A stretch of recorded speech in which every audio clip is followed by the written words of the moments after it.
Hello and welcome to the class. My name's Daniel, and today we're going to be looking at line graphs and graphs when you have two sets of data. This is for the academic writing task 1.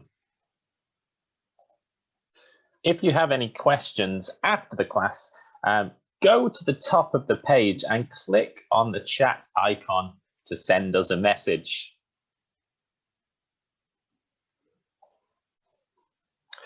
So this is the first of 2 classes and it will last just over 20 minutes. First, we're going to look at some vocabulary use for describing change over time, and then we'll focus on some grammatical structures that you can also use for this. So by the end of the class, you should be more familiar of what grammar and vocabulary you need to describe change over time.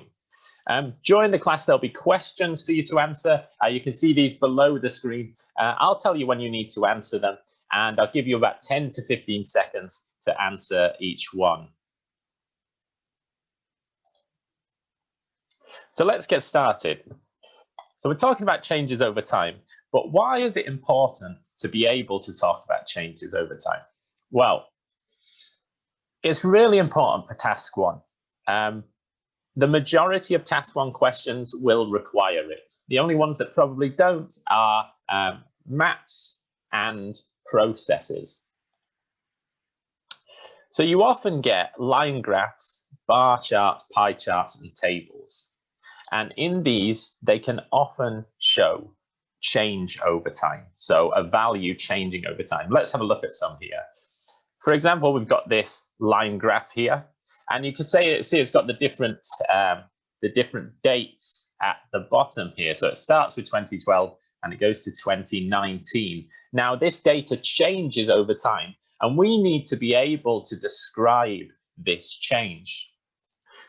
The same as well with bar charts. Again, data can be represented in bar charts, which can also have dates. So here you can see 2012 and again here 2019.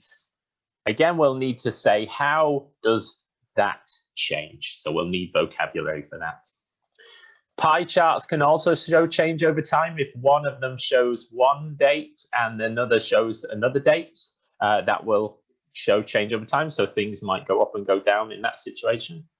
And again, for tables, tables are another way of representing data, and they can have 2 separate dates. Here it has the date 2000, and here it has 2030. So again, there'll be a change, and you need to be able to describe that change. So how do we talk about it? Well, there's some specific vocabulary that you can use, and we're going to see that in a coming slide. Also, there are some grammatical structures that you can use, just so you're practicing using different vocabulary in different grammatical structures. So we'll look at them in a moment as well. So let's start with some vocabulary for talking about change over time.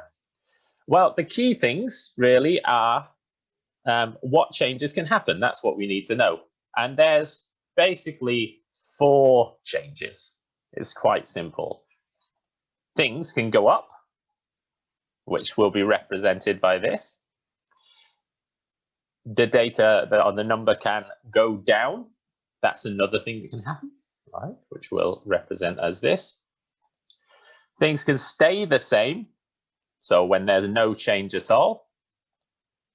Things can go up and down. So we're going to use this to show that. So it's going up and down like that in the chart. And then we can also talk about big or fast changes, which we'll represent with this arrow. And you can have small or slow changes as well, like this. Basically, that's everything. That's all that the data can do. There's no other options, really. So if you have different vocabulary for all of these different things, you'll be able to describe the data and the charts and graphs and the tables more accurately.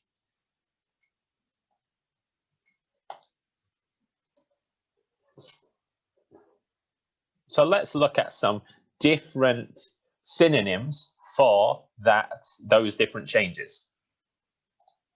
We'll start with go up. Well, some different ways to say go up is increase and an increase. Here, it's important to note that here increase is a verb and an increase is a noun. Most verbs have a noun as well that you can use. They will be used in different grammatical structures, but we'll look at that in a moment.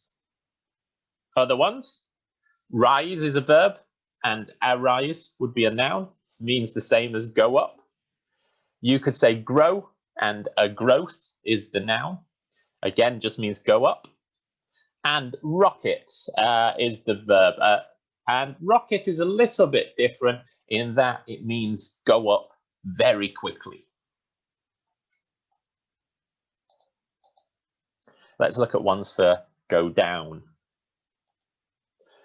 Opposite of increase, we've got decrease. And again, we've got a verb and a decrease is the noun of that. Fall and a fall. Drop and a drop is the noun. Plummet, which is the opposite of rocket. So remember, rocket means go up very quickly. Plummet means go down very quickly. And another good one is plunge, also means go down very quickly.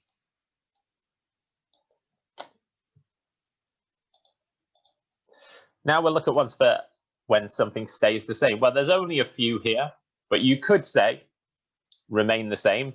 That is a verb phrase, okay? The verb here is remain. Remain the same, doesn't change. And you could also use remain stable. Again, we're using the verb remain here. Then, as we said, there's go up and go down, which we would say fluctuate would be the key verb here, or a fluctuation.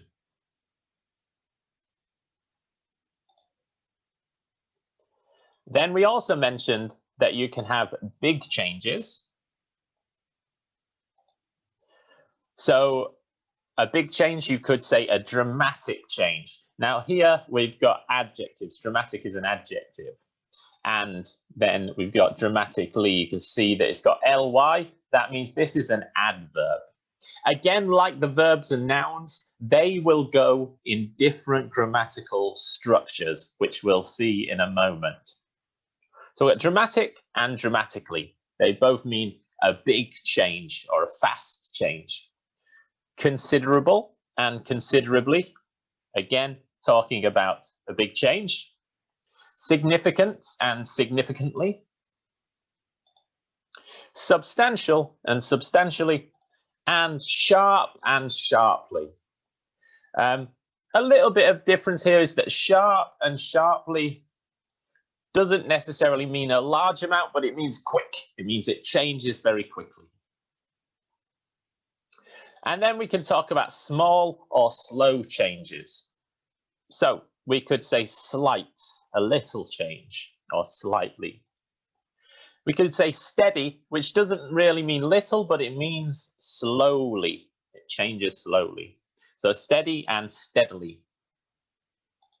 And then we've got gradual and gradually, which is the same as steady and steadily. So it means it changes very slowly.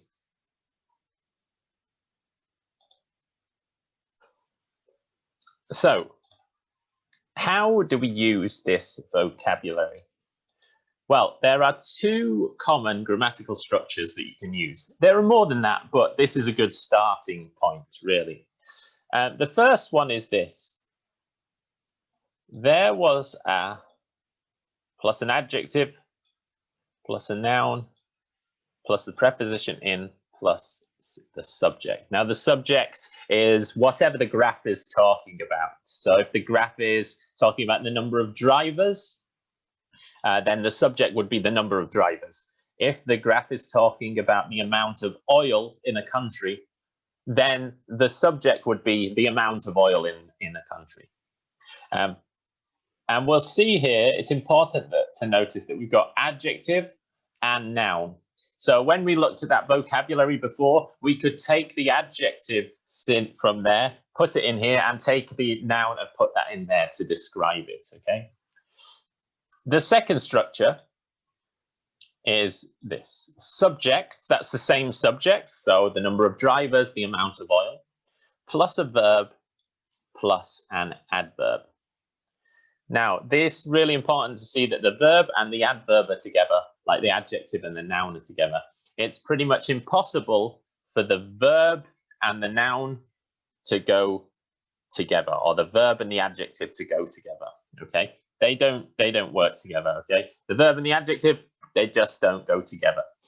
The same with an adverb and a noun, they don't go together either, okay? So it's always the adjective with the noun together, or the verb with the adverb. They go together as well. So that's important to remember. Now let's take a look at an example graph. So we can see here, this is talking about people traveling to work and different ways for them to travel to work. So you've got the red line is walking, cycling, and driving. Let's see, driving goes down, walking and cycling both go up.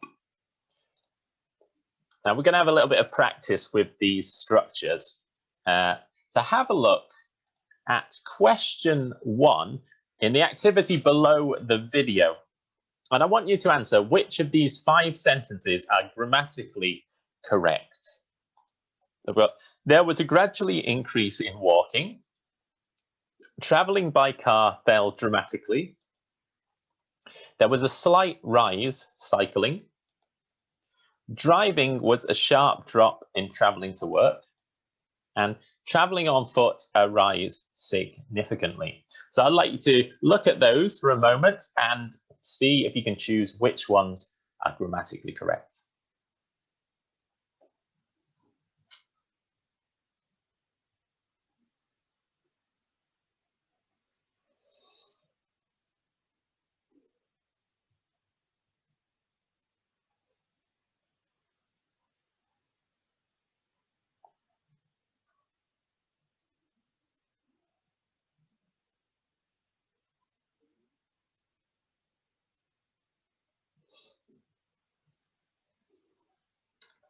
Okay, so let's look at them together. We're going to go through each one before I give you the answer.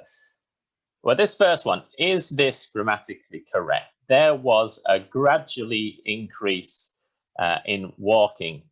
No, it's not. Let's look why. Well, it has a increase. A increase is a noun, okay? And as we saw here, we've got there was a plus a noun. So in the middle, we need an adjective, and gradually has ly. So gradually is not an adjective, it's an adverb. And like I said before, an adverb and a noun together doesn't work.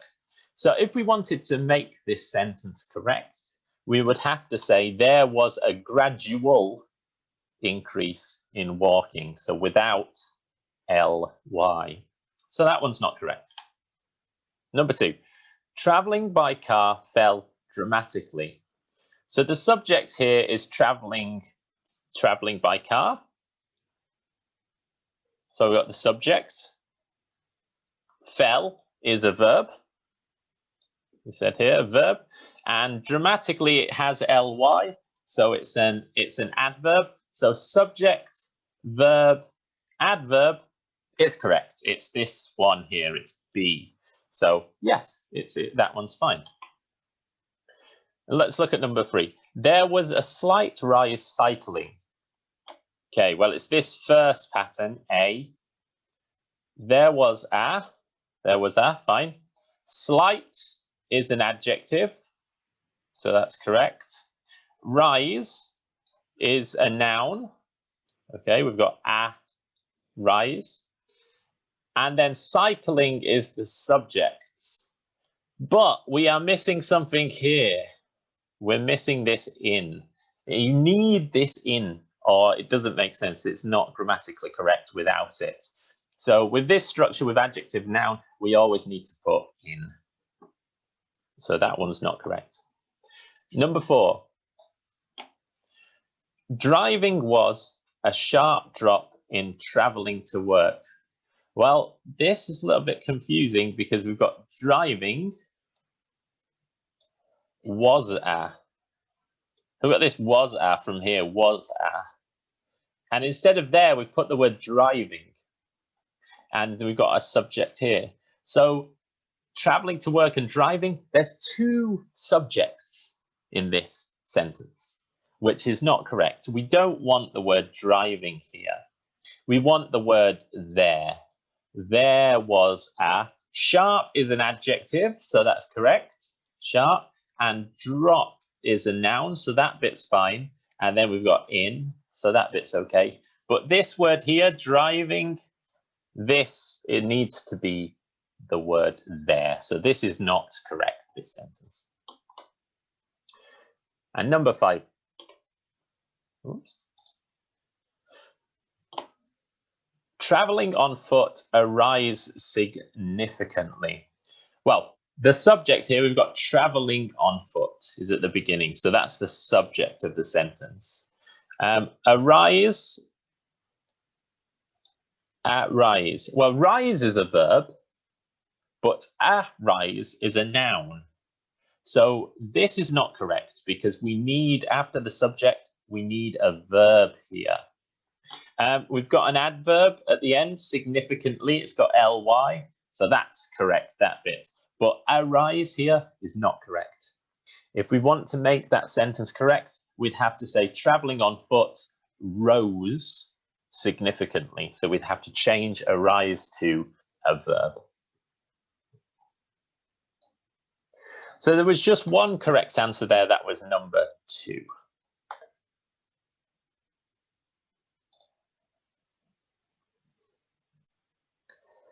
Okay, so now let's have a little look at describing change more specifically. Well, we just spoke about increase, decrease, dramatically, significantly. That's describing the change, but it's not very specific.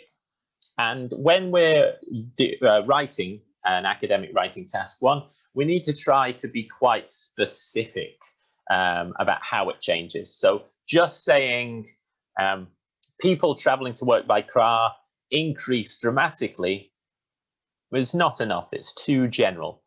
So how can we be more specific? So the first thing we can do is to use data from the graph. So numbers and amounts, percentages, that kind of thing. Another thing we want to do is use dates. As we looked at before, the change over time, it will always have dates in there. So you need to say, when did the change start and when did the change finish? And also mention how much did it change by. We can also have more accurate subjects.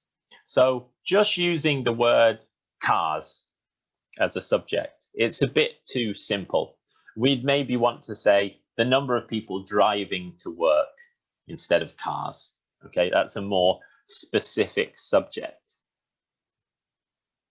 So let's have a bit of practice. What we're going to have a look at this is referring to this chart again.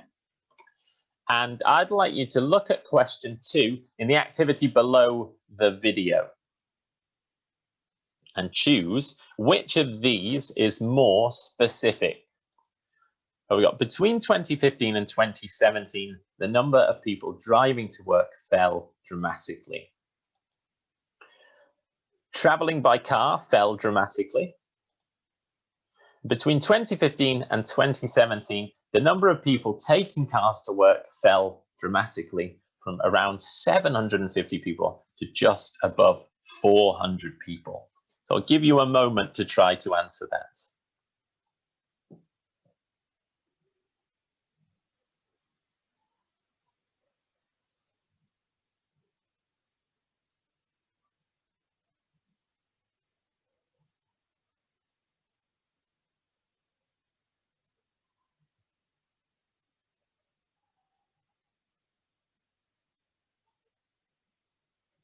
Okay, so let's have a look again at each one.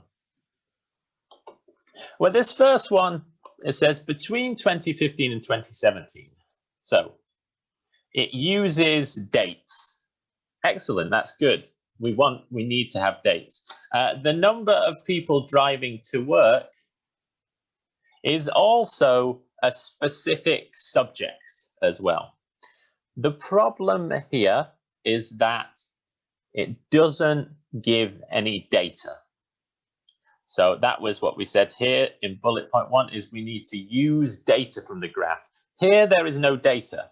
How much did it change by? We want to know. So that's quite specific, but is it the most specific? We'll see. Well, number 2, you can see here is very short. There's a very short sentence, so probably it's not very specific. Traveling by car is, as I mentioned before, a bit of a general subject. This subject here, the number of people driving to work, that is much more specific because it tells you exactly what the graph is looking at. Traveling by car, it's not specific enough. Also, there are no dates and there is no data here. So this is the least specific. Now, number 3, we can see it says between 2015 and 2017. So we've got the dates we spoke about. The number of people taking cars to work.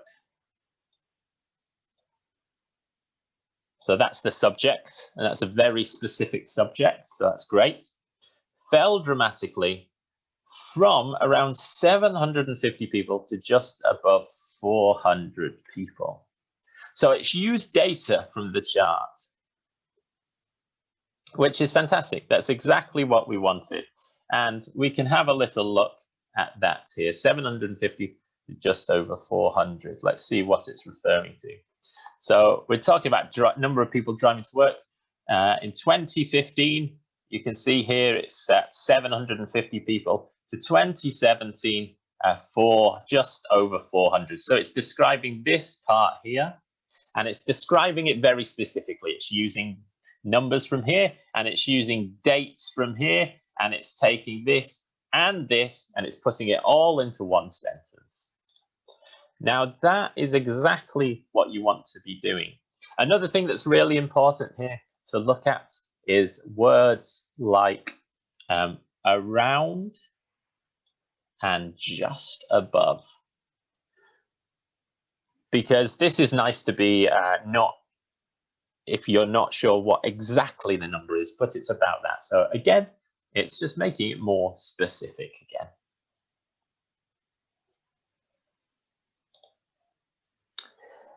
Okay, so remember that if you have any questions, you can go to the top of the screen and click on this chat icon to send us a message.